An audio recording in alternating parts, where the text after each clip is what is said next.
प्रिय दर्शकों, स्वागत है अध्यात्म ज्योतिष के खास कार्यक्रम में। मैं हूं आपके साथ देवभूमि ऋषिकेश उत्तराखंड से आचार्य आशीष, और बिना समय गंवाए हम लोग चर्चा को आगे बढ़ा लेते हैं। लेकिन इससे पहले आप भी कमेंट बॉक्स में अपना नाम या अपने शहर का नाम लिखकर हमारे इस कार्यक्रम का खास हिस्सा बन सकते हैं। पिछली वीडियो में मैंने आपके साथ बात किया था विष योग यानी चंद्रमा और शनि की युति। साथ ही मैंने आपको उपाय भी बताने का पूरा प्रयास किया था और सरल उपाय बताए थे जिससे आप लाभान्वित हो सकते हैं। आज मैं शनि विष योग के साथ साथ में शनि राहु का योग, मैं आपको कई वीडियोस पहले जो उपलब्ध हो चुकी हैं आप उनको जाकर देख सकते हैं। राहु के साथ जब भी कोई ग्रह युति करता है तो एक अलग योग का निर्माण होता है, चाहे सूर्य से शनि पर्यंत। लेकिन जब सूर्य के यहाँ पर राहु के साथ शनि होता है तो इसको हम शनि राहु का विष योग भी कहते हैं। साथ ही इस योग का नाम, इसको प्रेत दोष, प्रेत योग भी हम लोग कहते हैं।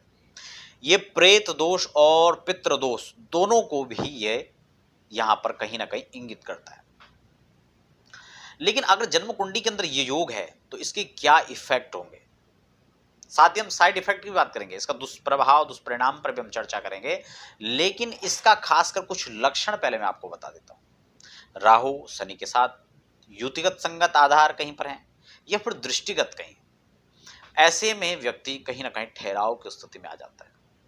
जहां हम अपने दिनचर्याओं में, अपने जीवन में हम तेजी के साथ बढ़ रहे हैं, ग्रो कर रहे हैं, वहीं कहीं ना कहीं कुछ स्थितियां इस प्रकार की उत्पन्न हो जाती हैं जिससे व्यक्ति अस्थिरता की ओर चला जाता है। बहुत ज्यादा निर्णय लेने में सक्षम नहीं हो पाते हैं। कई बार तो देखा जाता है कि व्यक्ति मानसिक तनाव, मानसिक डिप्रेशन का शिकार हो जाता है, या फिर यह भी देखा जाता है कि ऐसे लोग नशे की लत में चले जाते हैं, अनेकों प्रकार के नशे करने लगते हैं जिससे पूरा जीवन खराब हो जाता है। साथ ही साथ ऐसे लोग डर, वहम, भय, इस प्रकार के उनके अंदर जो है कुछ कमियां आने लगती हैं। काल्पनिक चीजों में खोए रहते हैं, सत्यता में नहीं, भ्रम में ही विश्वास करते हैं और भ्रम की ओर ही बढ़ते हैं। प्राय इन लोगों को भूत प्रेत, इस प्रकार की जो अजीब सी घटनाएं होती हैं, अजीब सी कहानियां होती हैं, उन पर ज्यादा बिलीव होता है और इसी कारण ये इनसे दुष्प्रभावित होकर के इनके जीवन पर इसका दुष्प्रभाव भी पड़ता है।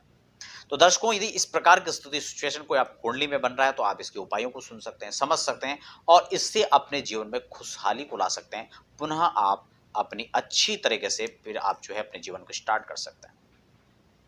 इस शुरुआत को सबसे पहले आप सुनिए कि इसको कैसे योग हम देखें। योग की युति के आधार पर मैंने आपको बता दिया, साथ ही साथ चंद्रमा के साथ होता है तो चंद्रमा का विष योग होता है, उसको लेकर चर्चा कर ही चुके हैं हम लोग। अब हम बात कर लेंगे, अगर ये स्थितियां सब बनती है तो इसकी खूबियां क्या है। ऐसे में अगर ऐसे बच्चे को अच्छा गाइडेंस मिल जाए, वैसे मिलना संभव नहीं हो पाता है, लेकिन यदि मिले और ऐसे लोग अपने जन्म स्थान से कहीं दूर अगर जाएं, खासकर फॉरेन कंट्री आदि में आप चले जाएं, तो वहां पर ऐसे लोग काफी प्रतिष्ठित और विख्यात हो सकते हैं। लेकिन इसके लिए ऐसे लोगों के पास रहस्यमय शक्तियां भी होती हैं। इसीलिए मैंने कहा अगर गाइडेंस अच्छा मिल जाए, उस शक्तियों का सदुपयोग ये कर ले तो ये बहुत उच्च पदों तक भी पहुंच जाते हैं। खासकर साइंटिस्ट जो लोग होते हैं, कुछ खोजी वृत्ति के होते हैं, अनुसंधान जो करते हैं, उनकी कुंडलियों में भी इस प्रकार के योग देखे जा सकते हैं। इसीलिए हर हर सिक्के के दो पहलू होते हैं। अगर इसका अच्छा वाला पहलू आपके सामने आता है तो इसके अच्छे परिणाम आ सकते हैं। इसीलिए हमें चाहिए कि समय रहते इनका उपाय करना चाहिए, सही गाइडेंस ऐसे लोगों को देना चाहिए ताकि वो अपने जीवन में तरक्की कर सके। अगर हम बात कैंसिलेशन की करें, इस योग का कई बार खंडन भी हो जाता है, जिसमें खासकर यदि देवगुरु की उच्च दृष्टि यहाँ पर पड़ती है तो ये यहाँ पर समाप्त हो सकता है। और भी कैंसिलेशन का यहाँ पर इसको देखा जा सकता है। उपाय की हम अगर बात करें तो सबसे पहले हमें राहु का उपाय करना चाहिए। ऐसे लोगों को अपने जीवन काल में हमेशा हमेशा शाम के समय कम से कम हनुमान चालीसा का तो पाठ करना ही चाहिए। ऐसे लोगों को यहाँ पर शनि और भगवान शिव दोनों को यहाँ पर हमेशा इनको संतुष्ट करना पड़ेगा। बड़ों का समय समय पर आशीर्वाद ऐसे लोगों को लेना चाहिए। कोई ना कोई पॉजिटिविटी का कोई माहौल बना करके रखना चाहिए, अपने ऑरा को सुदृढ़ ऐसे लोग करें तो बहुत कुछ अपने जीवन में लोग प्राप्त कर सकते हैं। तो दर्शकों, ये था इसका एक शुभ प्रभाव, साथ ही साथ उपाय। चर्चा आपको कैसे लगी आप मुझे कमेंट बॉक्स में जरूर लिखें। और हाँ, यदि आपका कोई पर्सनल, अपने व्यक्तिगत कोई जानकारी आप चाहते हैं तो आप उसके लिए हमारी वेबसाइट पर लॉगिन कर सकते हैं www.adhyatmjyotish.in, या आप हमारे व्हाट्सएप पर भी समय लेकर चर्चा कर सकते हैं। फिलहाल आप बने रहें और हमें दीजिए इजाजत।